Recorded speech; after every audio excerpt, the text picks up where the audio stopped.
This video is about verb tense, particularly present perfect, strong and irregular verbs. What is present perfect tense? Present perfect tense in German is called the Perfekt. It is the conversational past, the past tense that Germans use for speaking. The formula for all perfect is helping verb, Hilfsverb, plus past participle, Partizip Perfekt. We are now learning strong verbs. For strong verbs, the helping verb is haben or sein, and the past participle is on the list. You have been provided with a list in class of the most common strong or irregular verbs. How do you know if a verb is strong or irregular? As you encounter them, you memorize them. If the verb's formula is ge plus stem plus t, then it is weak. If that is not the formula, you must memorize it, because it is strong or irregular. The verbs on the list are all included in this video. Let's look at an example. I have eaten a pizza. Have is bold and the helping verb. Eaten is underlined and the past participle. This phrase in German is Ich habe eine Pizza gegessen. Habe is the helping verb and bold. Gegessen is underlined and the past participle. You can see that the conjugated verb habe is in the second position, and it is conjugated in the present tense, hence the term present perfect. The past participle comes from to eat, which is essen. There is no great formula for verbs that aren't weak.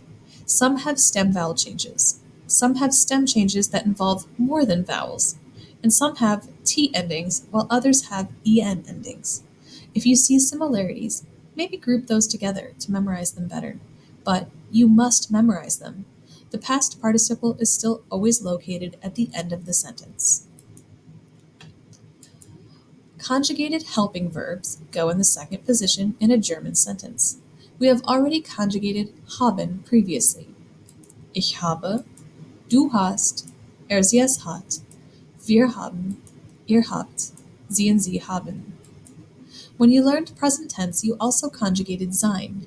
It is irregular in the present tense.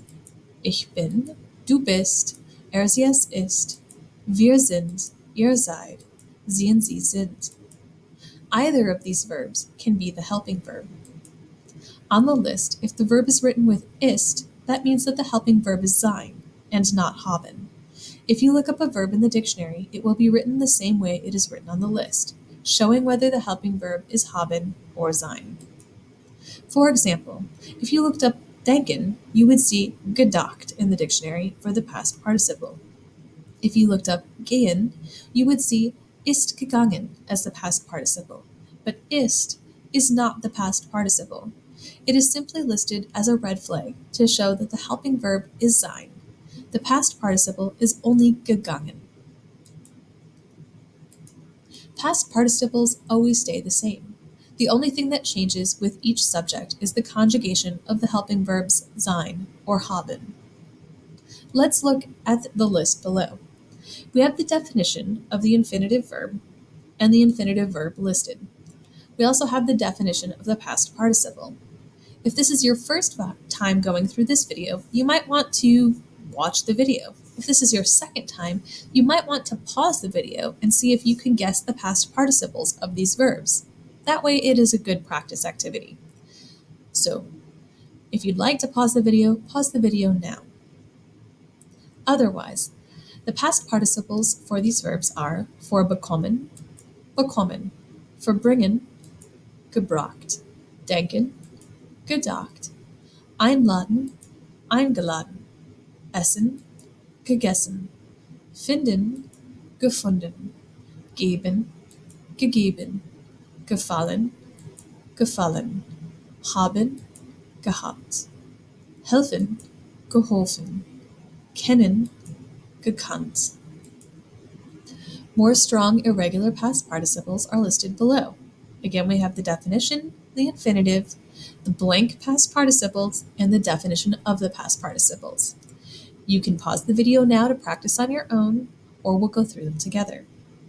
For lesen, gelesen, nehmen, genommen, rufen, gerufen, schlafen, geschlafen, schreiben, geschrieben, Sehen, gesehen, sitzen, gesessen, sprechen, gesprochen, tragen, getragen, treffen, getroffen, trinken, getrunken, tun, getan, vergessen, vergessen, wissen, gewusst. Past participles always stay the same. The only thing that changes with each subject is the conjugation of the helping verbs sein or haben. The past participles below all use sein as their helping verb. They have been separated from the others to show you that these verbs typically involve motion or change in state of being, although they are not all that way. For example, bleiben is literally the opposite. You can see the definition, the infinitive verb, the blank past participle, and the definition of the past participle below. If you want to pause the video to practice, do so now. Otherwise, we're going to go through these together. Aufstehen ist aufgestanden. Note, the ist is just there as the red flag to show you that the helping verb is sein. The past participle of aufstehen is just aufgestanden. Bleiben ist geblieben. Fahren ist gefahren. Fliegen ist geflogen. Gehen ist gegangen. Kommen ist gekommen. Laufen ist gelaufen. Schwimmen ist geschwommen. Sein ist gewesen. Werden ist geworden. We're going to look at some examples. These 6 examples are provided for you to try on your own. You can pause the video to go through them on your own. If you have not paused the video, I'm going to assume you want to practice one together and then maybe try the rest on your own. So let's look at number 1. He has read a book. Of those words, what is the helping verb? You should have identified has. So, because these are strong and irregular verbs, we don't know if has is haben or if has is sein. So we have to look at our past participle first. Which word is going to show our past participle? You should have picked read. So, read. Read comes from to read. How do you say to read in German? That is lesen. The past participle of lesen, if you're unsure, you can look a few slides back, is gelesen. So, is the past participle just gelesen or is it ist gelesen? You should say, it's just gelesen. That means that your helping verb is haben, not sein. That also means you can put gelesen at the end of your sentence. So, how do we conjugate haben for he? You should have said hat. So we have hat, gelesen is at the end, and the only part that's missing is a book. The words for a book, ein Buch, that goes in the middle. You should have hat ein Buch gelesen. Pause the video to try the rest of the examples on your own.